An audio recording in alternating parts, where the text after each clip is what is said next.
बिस्मिल्लाहिर्रहमानिर्रहीम। अस्सलाम वालेकुम। मैं हूं डॉक्टर नज़ीर सिद्दीकी और आप देख रहे हैं मेरा फेसबुक और यूट्यूब चैनल। नाज़रीन किराम, मैंने आपकी खिदमत में 3-4 अहम ख़बरें पेश करनी हैं। पहली ख़बर तो यह है कि पीपल्स पार्टी के रहनुमा और सीनियर तरीन वकील चौधरी एतजाज़ आसन ने एक बहुत बड़ा बयान दिया है जो बड़ा गैर मुतवक्के है, जिसमें उन्होंने ये कहा है कि ये जो शरीफ हैं, ये शरीफों की जो फैमिली है, इनकी रिहाई में हमारे आर्मी चीफ का हाथ है। और फिर उन्होंने ये कहा है कि ये जो उनके जराइम थे ये हथेली पर लिखे हुए थे, निविश्ता दीवार थे, बिल्कुल लग रहा था कि इनको इनमें सज़ा मिलेगी, और उन्होंने इस अमल को जुर्म भी करार दिया है। इस पर बहस चल रही है कि इतने बड़े एक ज़िम्मेदार आदमी ने ये बयान जो दिया है तो उसके पस पर्दा मुहर्रिकात क्या हैं। बहुत सारे लोग तो ये कह रहे हैं कि क्योंकि चौधरी एतजाज़ आसन वो अपनी एक राय रखते हैं हर मामले में, तो उनका ये ज़ाती एक अमल है। लेकिन कुछ हल्के ये भी कह रहे हैं कि क्योंकि उनका ताल्लुक़ पीपल्स पार्टी से है, इसलिए पीपल्स पार्टी की क़यादत ने उनसे ये बयान दिलवाया है, क्योंकि नए आर्मी चीफ की तैनाती के हवाले से अब सारे पत्ते जो हैं वो नून लीग ने अपने कब्ज़े में लिए हुए हैं, अपने तसर्रुफ़ में लिए हुए हैं, और पीपल्स पार्टी से नहीं पूछा जा रहा। इसलिए उन्होंने अपनी मौजूदगी को यकीनी बनाने के लिए, अपनी अहमियत जितवाने के लिए ये बयान दिलवाया है। दूसरी ख़बर जो है वो ये है कि मियाँ नवाज शरीफ ने जो उनके PDM की हुकूमत को लाने में जिन हलकों ने किरदार अदा किया था, और जो पस पर्दा जो मुआहदा हुआ था, उसके तहत मियाँ नवाज शरीफ को काफ़ी हद तक सहूलतें मिल चुकी हैं, और मरियम नवाज साहब अभी पहुंच चुकी हैं लंदन में, और अनकरीब हमजा शहबाज और शहबाज शरीफ के जो हैं मनी लॉन्ड्रिंग केसेस वो भी ख़त्म होने वाले हैं। लेकिन दो बातें अभी तक जो हैं वो मियाँ नवाज शरीफ की बाकी हैं। एक तो वो ये कहते हैं कि मेरे जो मुकदमात हैं मेरे ख़िलाफ़ वो ख़त्म किए जाएँ। दूसरा है कि पंजाब की हुकूमत जो है वो हमारे हवाले की जाए।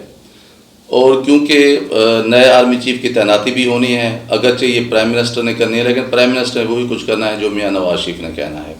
तो इसलिए बहुत सारे हल्के ये कह रहे हैं कि इस अपने जो उनके मुतालबात हैं मियाँ नवाज शरीफ के, उनको मनवाने के लिए मियाँ नवाज शरीफ इस नई आर्मी चीफ की तैनाती को इस डिसीजन को इस्तेमाल करेंगे और अपने मुतालबात मनवाएंगे। लेकिन देखते हैं कि इसका नतीजा क्या निकलता है।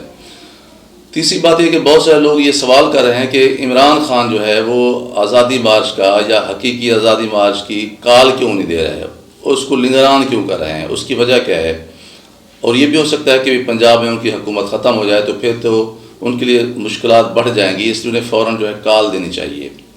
लेकिन अंदर की कहानी है वो ये है कि इमरान खान की ये सोच है कि अगर वो कॉल देते हैं और लोग जो है वो इस्लामाबाद की तरफ मार्च करते हैं तो इस तरह बहुत सारा दबाव आ जाएगा हुकूमत पर, और फिर हुकूमत जो है वो घुटने टेक देगी ताकतवर हलकों के आगे, और फिर ताकतवर हलके नए आर्मी चीफ की तैनाती के हवाले से अपने मंसूबे पर अमल कर सकेंगे, और इमरान खान ये नहीं चाहते। तो इसलिए उन्होंने अपने लॉन्ग मार्च को जो है वो प्रोलॉन्ग किया हुआ है। और चौथी खबर जो है उसका ताल्लुक़ सवाद से है कि हमने सोशल मीडिया में देखा है कि पूरा सवाद जो है वो बाहर निकल आया सड़कों पर, और वो दहशतगर्दी के ख़िलाफ़ और बुत के ख़िलाफ़ और लाकानूनियत के ख़िलाफ़ जो है ना वो फलक शगाफ नारे लगा रहा है। तो उसकी वजह यह है कि सवाद ने इस दहशतगर्दी की लानत को भुगता है। बहुत सारे लोग जो है बेघर हुए हैं, कई लोगों की जानें चली गई हैं, वहाँ के तालीमी इदारे वो तबाह बर्बाद कर दिए गए, और कई साल तक ये परेशानी जो है लाहक रही है। और वहाँ जो है जो टूरिज़म है वो बिल्कुल ख़त्म हो गया था, लोगों की इनकम ख़त्म हो गई थी और गुर्बत आ गई थी। अब बड़ी मुश्किल से उनकी जो सैर व सियाहत का जो डिपार्टमेंट है या सेगमेंट है वो बहाल हुआ है, और लोगों की कुछ ना कोई हालात बेहतर हुए हैं। लेकिन अब सुना यही है कि अब जो दहशतगर्द हैं वो अफ़गानिस्तान से आकर वहाँ हमले कर रहे हैं, तो इसलिए सारे लोग इकट्ठे हो गए हैं इस दहशतगर्दी की नई लानत के ख़िलाफ़।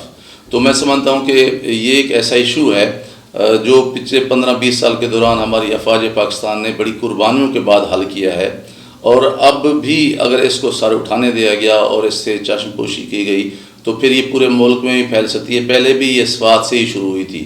تو بہت ضروری ہو گیا کہ ہمارے جو وفاقی ادارے ہیں, ہماری جو فورسز ہیں, اس کو ایلیمینیٹ کریں تاکہ یہ جو چنگاری ہے یہ کہیں شعلہ بن کر پاکستان کا جو جسد قومی ہے اس کو نقصان نہ پہنچائے.